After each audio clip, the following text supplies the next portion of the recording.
അങ്ങ് എന്നെ പ്രത്യാശിക്കുമാറാക്കിയത് കൊണ്ട് അടിയനോടുള്ള വചനത്തെ ഓർക്കണമേ എന്ന് പറഞ്ഞാൽ, എൻ്റെ ദൈവം എന്നെ പ്രത്യാശിക്കുമാറാക്കിയത് അങ്ങയുടെ വചനത്താലാണ്. എത്ര പേർക്ക് അതിൻ്റെ സന്തോഷമുണ്ട്? Praise the Lord. ദൈവവചനമാണ് എന്നെ പ്രത്യാശിക്കുമാറാക്കിയത്. സ്തോത്രം. അടുത്ത വാക്യം, അങ്ങയുടെ വചനം എന്നെ ജീവിപ്പിച്ചിരിക്കുന്നു. Praise the Lord. ഞാൻ ആകെ മരിച്ച അവസ്ഥയിലായിരുന്നു, എന്നാൽ ഈ ജീവനുള്ള വചനം എൻ്റെ അകത്ത് വീണപ്പോഴാണ് എൻ്റെ അകത്തെ അവസ്ഥയ്ക്ക് മാറ്റം വന്ന ഒരു ചലനം അവിടെ ഉണ്ടായത്. നമുക്കറിയാമല്ലോ, പരിശുദ്ധാത്മാവിൻ്റെ നദിയെക്കുറിച്ച് പറയുമ്പോൾ ഈ നദി ഒഴുകി ചെല്ലുന്നിടത്തെല്ലാം ചലനം ഉണ്ടാകും. എത്ര പേർക്ക് സ്തോത്രം പറയാം? ഈ ദൈവവചനം അകത്ത് വന്നു കഴിയുമ്പോൾ ചലിക്കാതിരിക്കുന്ന, വളരെ നിരാശപ്പെട്ട് ഒതുങ്ങിക്കൂടാൻ ശ്രമിക്കുന്ന ഹൃദയങ്ങളുടെ അകത്ത് ഒരാത്മീക ചലനമുണ്ടാകും. സ്തോത്രം. അതാണ് എന്നെ ജീവിപ്പിച്ചിരിക്കുന്നത് വചനമാണ്. ലോകത്തിൽ മറ്റുള്ള അനുഭവങ്ങളൊക്കെ നമുക്കൊരു താൽക്കാലിക സന്തോഷം, അതൊന്നും ജീവൻ തരാൻ പര്യാപ്തമല്ല. സ്തോത്രം. ഇളക്കി മറിക്കുന്ന പാട്ടുകൾ, അത്തരത്തിലുള്ള ലോകത്തിലുള്ള ചെറിയ താൽക്കാലിക അനുഭവം. ഇന്ന് പിന്നെ അതൊന്നും പാട്ടൊന്നും പോരാ. ഇന്നൊക്കെ വളരെ ഉന്നതമായ ലഹരികളാണ്. സ്തോത്രം. ഓരോ പ്രാവശ്യവും പോലീസുകാർ അല്ലെങ്കിൽ എക്സൈസുകാർ ഇതൊക്കെ പിടിച്ചിട്ട് അതിൻ്റെ വില പറയുമ്പോൾ നമ്മൾ അതിശയിച്ചു പോവുകയാണ്. ഇത്ര കോടിയുടെ പിടിച്ചെന്ന്, എന്നാൽ നോക്കുമ്പോൾ കാണാൻ ഇത്ര ഗ്രാം എന്നൊക്കെയാണ് പറയുന്നത്. ഇത് വാങ്ങാൻ ഇവർക്ക് എവിടെ നിന്ന് പൈസ കിട്ടുന്നെന്നുള്ളതാണ്. ഇത്രയും വില കൂടിയ സാധനം. അപ്പം അന്നേരം ഇവർ മോഷണം തുടങ്ങും. പിന്നെ പൈസ ഉണ്ടാക്കാനുള്ള മാർഗങ്ങൾ തുടങ്ങും. ഇങ്ങനെ തുടങ്ങി ആ ആഗ്രഹം സാധിപ്പിച്ചെടുക്കാൻ അനേക വഴികൾ ഇവർ തേടുകയാണ്. ഒരുത്തനെ കൊല്ലാൻ പറഞ്ഞാൽ ചെന്ന് കൊല്ലും. അത് ചെയ്തിട്ട് വരാൻ പറഞ്ഞാൽ ചെയ്യും. കാരണം അവനിത് കൂടിയേ തീരൂ. അവൻ ആരോടും പകയുമില്ല, ആരോടും ദേഷ്യവുമില്ല. പക്ഷേ അവനിത് വേണം. അങ്ങനെ ഒരു ലോകത്തിലേക്കായിപ്പോയി. അതിൻ്റെ നടുവിൽ ഇവിടെ ഇരിക്കുന്ന തലമുറകളോട് പരിശുദ്ധാത്മാവ് പറയുന്നു, നിങ്ങളുടെ അകത്ത് ചലനം വരുത്തുന്ന ഒരു ദൈവശക്തിയാണ് ഈ വചനം. ഹല്ലേലൂയ. നിങ്ങളുടെ നിരാശകളെ മാറ്റുന്ന, പ്രൈസ് ദി ലോർഡ്. അഡ്മിഷൻ കിട്ടിയില്ലയോ, ജോലി കിട്ടിയില്ലയോ, ജോലിക്ക് വേണ്ടുന്ന ശമ്പളം ഇല്ലയോ, വിചാരിച്ചതുപോലെ കാര്യങ്ങൾ നടക്കുന്നില്ലയോ, കൂട്ടുകാരുടെ പോലെ കാര്യങ്ങൾക്കൊരു മാറ്റങ്ങളൊന്നും ഇല്ലയോ, ഒന്നും ഭാരപ്പെടേണ്ട. ഈ തിരുവെഴുത്ത്, ഈ ജീവിപ്പിക്കുന്ന ദൈവവചനം നിങ്ങളുടെ അകത്ത ചലനം സൃഷ്ടിച്ച് ഈ ലോകത്തിൽ നടത്തത്തക്കവണ്ണം പര്യാപ്തമാണ്. ഇത് വായിച്ചുകൊണ്ടേയിരിക്കും. തനിയെ ആശ്വാസം വരും. നിങ്ങളോട് സംസാരിക്കുന്നതായി തോന്നും. സ്തോത്രം. തീർച്ചയായും രസകരമാണെങ്കിൽ ഞാൻ പറയാം, ഒരു ചൈനക്കാരൻ ഒരിക്കൽ ഈ ബൈബിൾ സൊസൈറ്റിയുടെ അവരുടെ അനുഭവമാണ്, അവരുടെ ബുക്കിൽ എഴുതിയിട്ടുള്ളതാണ്. അദ്ദേഹത്തിൻ്റെ പേര് ലോ എന്നാണ്. ലോ. താനൊരു വലിയ ബിസിനസ്സുകാരനായിരുന്നു. ആ മനുഷ്യൻ തൻ്റെ ബിസിനസ്സൊക്കെ തകർന്ന് ഹോട്ടലിലൊരു റൂം എടുത്ത് ആത്മഹത്യ ചെയ്യാൻ വേണ്ടി തീരുമാനിച്ചു. ഈ ബൈബിൾ സൊസൈറ്റിക്കാർ ചെയ്യുന്ന കാര്യമാണ്, അവരെല്ലാ ഹോട്ടൽ മുറികളിലും മിക്കവാറും അനുവദിക്കുന്ന ഇടത്ത് ഒരു ബൈബിൾ പ്ലേസ് ചെയ്തിരിക്കും. ഇപ്പം മരിക്കാൻ വേണ്ടി ഒരുങ്ങി ഇവിടെ വന്ന ഈ ലോ എന്ന് പേരുള്ള മനുഷ്യൻ മരിക്കുന്നതിന് നോക്കിയപ്പോൾ കാണാൻ ഒരു ബൈബിൾ അവിടെ ഇരിക്കുന്നു. എന്താണെന്ന് അദ്ദേഹത്തിന് അത്ര അറിവില്ലെങ്കിലും ആ പുസ്തകം എടുത്തപ്പോൾ ഹോട്ടലിൽ വെച്ചിരിക്കുന്ന ബൈബിൾ ഇച്ചിരി നല്ല കാണാൻ നല്ല ഒരു എക്സിക്യൂട്ടീവ് സ്റ്റൈലുള്ള ഒരു ബൈബിളാണ്. അദ്ദേഹം ഒന്ന് നോക്കിയപ്പോൾ കിട്ടിയത് മത്തായി സുവിശേഷത്തിലെ 28-ാം അധ്യായത്തിലെ ഏറ്റവും ഒടുവിലത്തെ 2 വാക്യങ്ങൾ. അവിടെ ഇങ്ങനെ എഴുതിയിട്ടുണ്ട്, ഞാനോ ലോകാവസാനത്തോളം എല്ലാ നാളും നിന്നോട് കൂടെ ഉണ്ടെന്ന്. അതിൻ്റെ ഇംഗ്ലീഷ് വേർഷനിൽ കൊടുത്തിരിക്കുന്നത് lo I am with you alway എന്ന് പറഞ്ഞാൽ ലോ ലോ ഞാൻ നിന്നോട് കൂടെ ഉണ്ട്. അവൻ അതിശയിച്ചു, എൻ്റെ പേരെഴുതിയിട്ട് പറഞ്ഞിരിക്കുന്നു എന്നോട് കൂടെ ഉണ്ടെന്നോ. അവൻ ആത്മഹത്യ ചെയ്തില്ല. നമുക്ക് മനസ്സിലാകുന്നുണ്ടോ? കാരണം അവൻ്റെ പേര് വിളിച്ചതിൻ്റെ കാര്യത്തിൽ മാത്രമല്ല, ഇതിൽ ജീവിപ്പിക്കുന്ന ദൈവശക്തിയുണ്ട്. ആർക്കും മനസ്സാന്തരപ്പെടുത്താൻ കഴിയാത്ത എത്ര പാപികളെ മനസ്സാന്തരപ്പെടുത്തി, ലോകത്തിന് ആർക്കും വേണ്ടാതിരുന്നവരെ ഒക്കെ എത്ര മാറ്റി നല്ലവരാക്കി മാറ്റിയിരിക്കുന്നു. ഈ പുസ്തകം അതിന് ഏറ്റവും അനുയോജ്യമാണ്. ലോകത്തിലെ ഒരു ഫിലോസഫിക്കും അതിന് സാധിച്ചിട്ടില്ല, എന്നാൽ യേശുവിന് അതിന് കഴിഞ്ഞിട്ടുണ്ട്. ഈ പുസ്തകം ഉയർത്തിപ്പിടിക്കുന്നതിലും ഈ യേശുവിനെ ആരാധിക്കുന്നതിലും നമ്മൾ അഭിമാനിക്കണം. എത്ര പേർക്ക് അഭിമാനമുണ്ട്? എന്നെ ജീവിപ്പിച്ചിരിക്കുന്നു, സ്തോത്രം. എനിക്ക് ആശ്വാസം പകർന്നിരിക്കുന്നു, എന്നെ പ്രത്യാശിക്കുമാറാക്കിയിരിക്കുന്നു. ഇതെല്ലാം ഈ തിരുവെഴുത്താണ്. അഹങ്കാരികൾ എന്നെ അത്യന്തം പരിഹസിച്ചു, എൻ്റെ നേരെ പരിഹാസം ഇഷ്ടം പോലെ വന്നു. ഞാനോ അങ്ങയുടെ ന്യായപ്രമാണം വിട്ട് മാറിയിട്ടില്ല. ഹല്ലേലൂയ. വളരെ നന്നായി പരിഹസിച്ചു.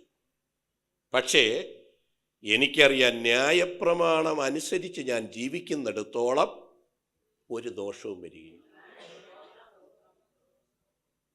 ഞാൻ അതുകൊണ്ട് ചെയ്ത പ്രവൃത്തി ആ പരിഹാസത്തിന് മറുപടി പറയുകയല്ല, ന്യായപ്രമാണം വിട്ട് മാറാതിരിപ്പാൻ ഞാൻ എന്നെ തന്നെ സൂക്ഷിച്ചു. ഞാനും നിങ്ങളും അതിരിനകത്ത് നിന്നാൽ ദൈവം നമ്മെ അതിര് കെട്ടിക്കാക്കും. വാക്ക് മനസ്സിലായോ? അതിരിനകത്ത്, ഈ ന്യായപ്രമാണത്തിൻ്റെ വചനത്തിൻ്റെ അതിരിനകത്ത് ഞാനും നിങ്ങൾ നിന്നാൽ തമ്പുരാൻ ഒരതിര് വെച്ച് എത്ര വലിയ തിരമാലകൾ ഗർവത്തോടെ ഉയർന്നു വന്നാലും തമ്പുരാൻ പറയും, നിനക്ക് ഇതുവരെ വരാം, അതിനപ്പുറം കടക്കരുത്. എത്ര പേർക്ക് ഏറ്റെടുക്കാൻ സന്തോഷമുണ്ട്? എത്ര വലിയ തിരമാലകളായിക്കോട്ടെ, എത്ര വലിയ പ്രശ്നങ്ങളായിക്കോട്ടെ, നീ ന്യായപ്രമാണത്തിന്റെ ദൈവകൽപ്പനയുടെ അതിരിനകത്താണ് നിൽക്കുന്നതെങ്കിൽ എൻ്റെ ദൈവം പറയും, നിനക്ക് ഇതിനപ്പുറത്ത് പ്രവേശനം ഇല്ല. നിനക്ക് പേടിപ്പിക്കാൻ വേണ്ടി ഇതുവരെയൊക്കെ പൊങ്ങി വരാം, പക്ഷേ അതിനകത്ത് കയറരുത്. സ്തോത്രം. നമ്മളൊക്കെ പാടുന്ന ഒരു പാട്ടുണ്ടല്ലോ, അടലേറും ജീവിത മരുവിൽ.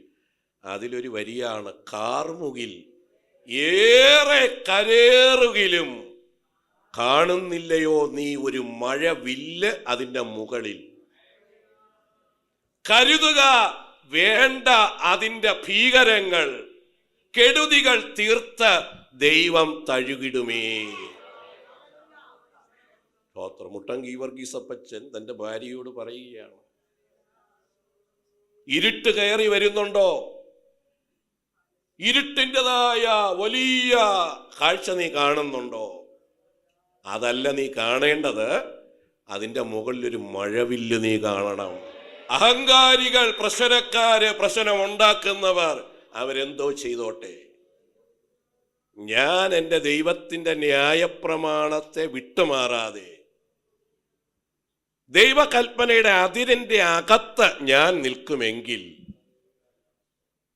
എനിക്ക് വയ്ക്കാൻ പറ്റാത്ത പല അതിരുകളും ദൈവം എനിക്ക് വേണ്ടി വയ്ക്കും. സ്തോത്രം. അതൊരു ദൈവവൈതലിൻ്റെ ദൈവം കൊടുക്കുന്ന ഉറപ്പാണ്. സ്തോത്രം. താഴോട്ടും നോക്കൂ. യഹോവേ, പണ്ടേയുള്ള അങ്ങയുടെ വിധികളെ ഓർത്ത് ഞാൻ എന്നെ തന്നെ ആശ്വസിപ്പിക്കും. എന്ന് വെച്ചാൽ അതിൻ്റെ അർത്ഥം വേറെ ആരും വന്നെന്നെ ആശ്വസിപ്പിക്കേണ്ട കാര്യമില്ല. എനിക്ക് തന്നെ അനുഭവങ്ങളുടെ ഒരു വലിയ പട്ടികയുണ്ട്.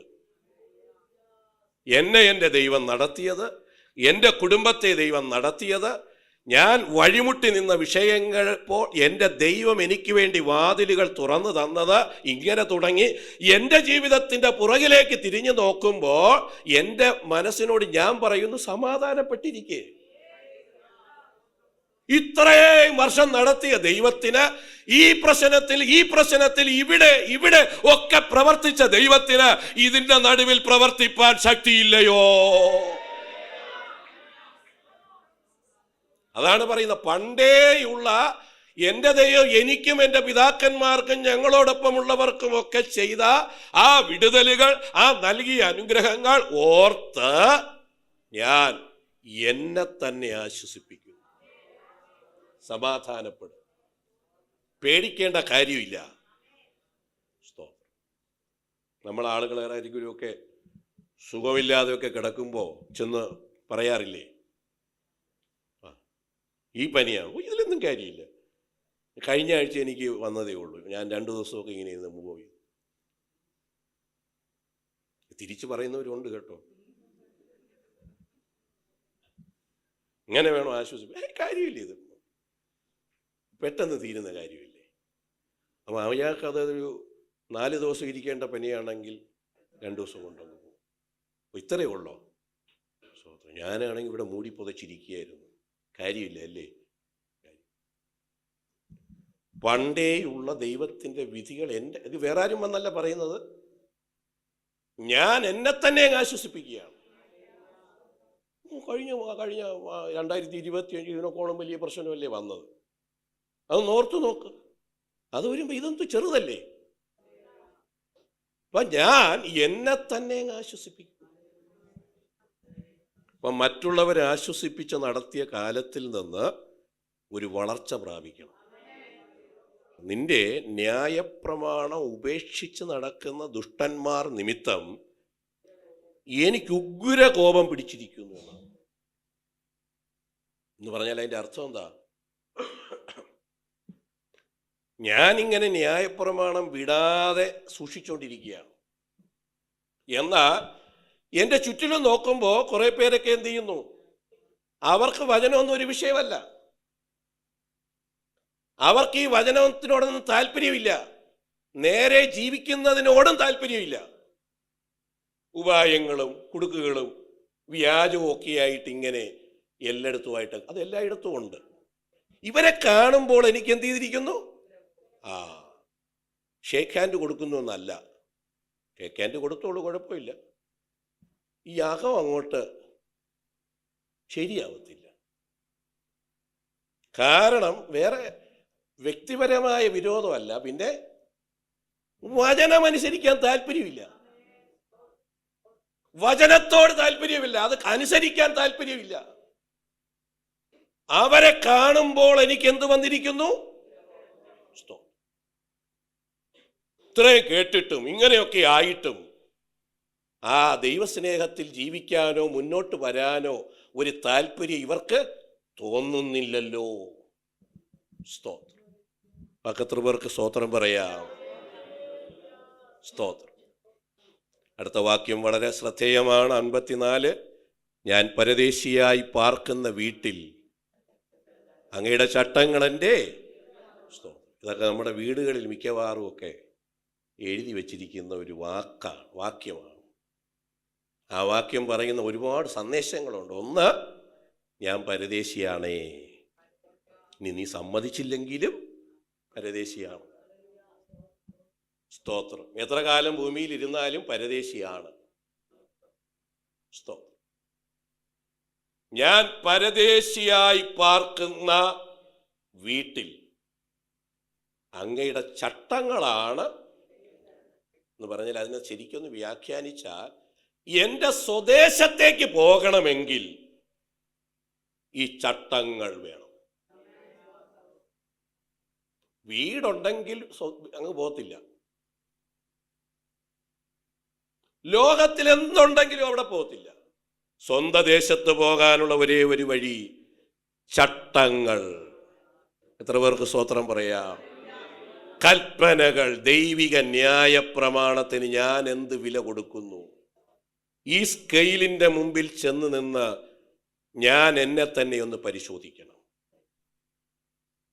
ഇതൊരു കണ്ണാടിയാണ്. ഈ പുസ്തകത്തെ ഒരു കണ്ണാടിക്ക് തുല്യമായി നമുക്ക് കാണാം. ഈ കണ്ണാടിയുടെ മുമ്പിൽ ഞാൻ എന്നെ തന്നെ ഒന്ന് നിർത്തണം. അങ്ങനെയുണ്ട്. ഇന്ന് പല പരിഭാഷകളും നല്ല പുസ്തകങ്ങളൊക്കെയാണ്.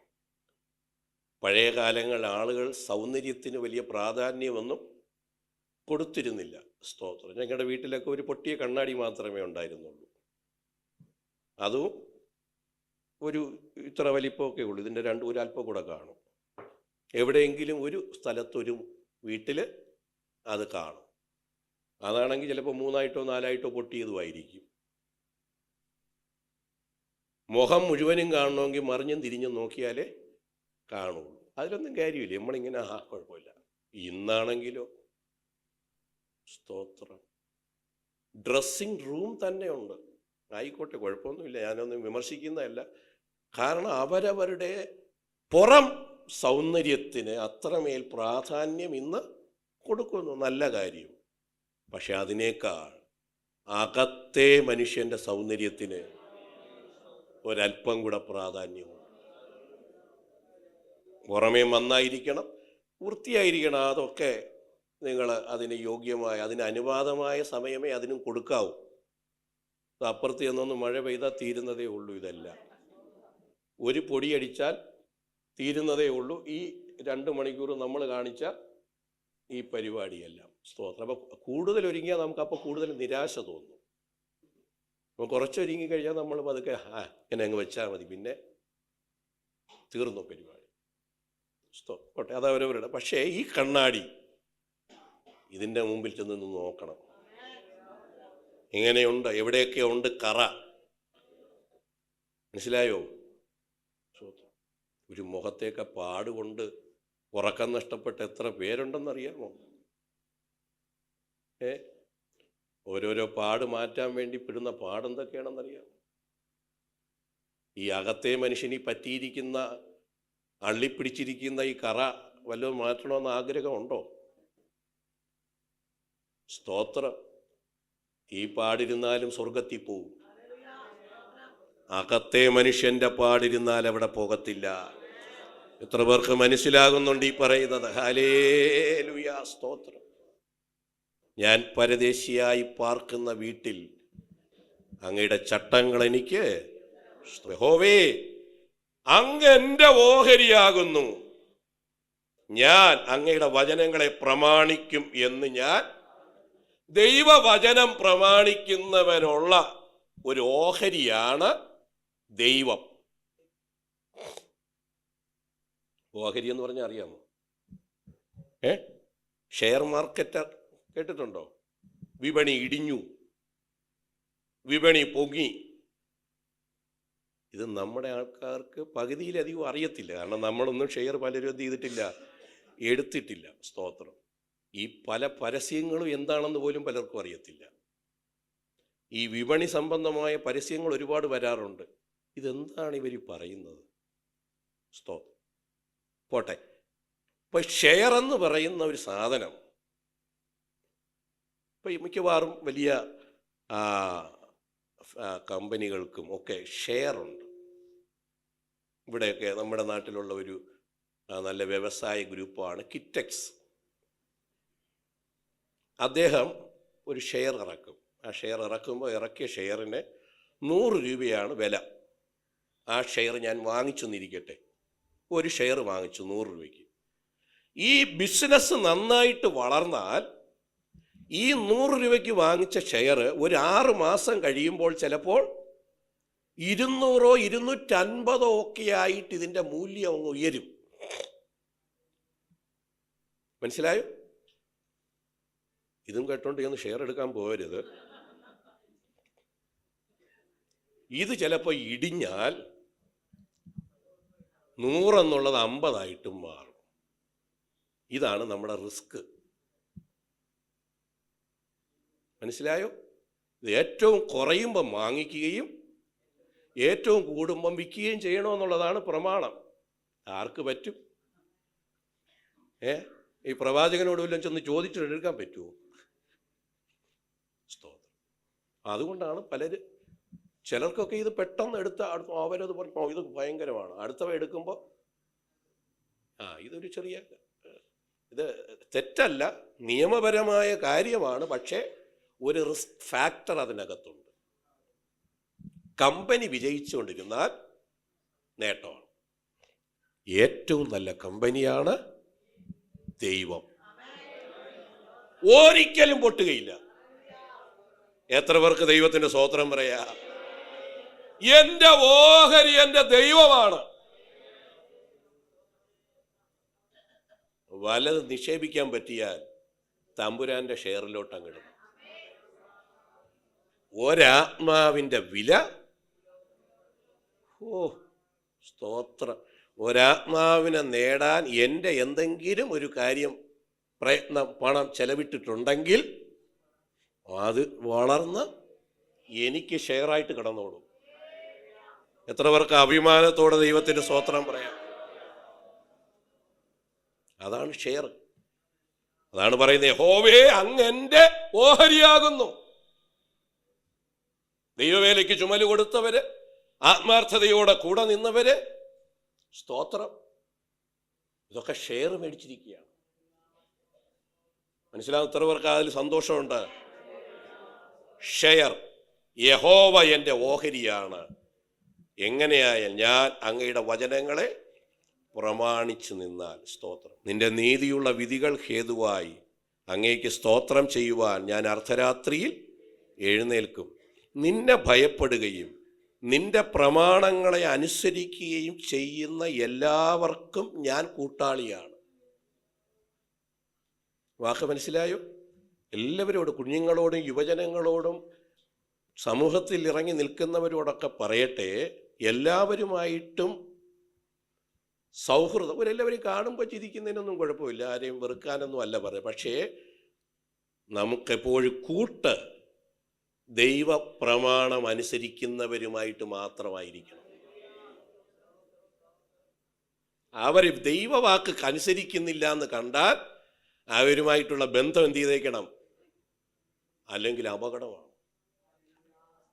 പുസ്തകം പറയുന്നു, അങ്ങയെ ഭയപ്പെടുകയും ദൈവഭയം ഇല്ലാത്തവരുമായിട്ട് എന്ത് ചെയ്യരുത്? കൂട്ടുകൂടരുത്. അങ്ങയെ ഭയപ്പെടുകയും അങ്ങയുടെ പ്രമാണങ്ങളെ അനുസരിക്കുകയും ചെയ്യുന്ന എല്ലാവർക്കും ഞാൻ കൂട്ടാണ്. ദൈവത്തെ ഭയപ്പെടുകയും വേണം, ദൈവത്തിൻ്റെ പ്രമാണങ്ങളെ അനുസരിക്കുക. ഇതിന് രണ്ടിനും താല്പര്യമില്ലാത്തവരാണെങ്കിൽ അകലം പാലിച്ചോണം. സ്തോത്രം. വാക്ക് മനസ്സിലായോ? എങ്കിൽ ദൈവം നമുക്കും രക്ഷ വരുത്തും.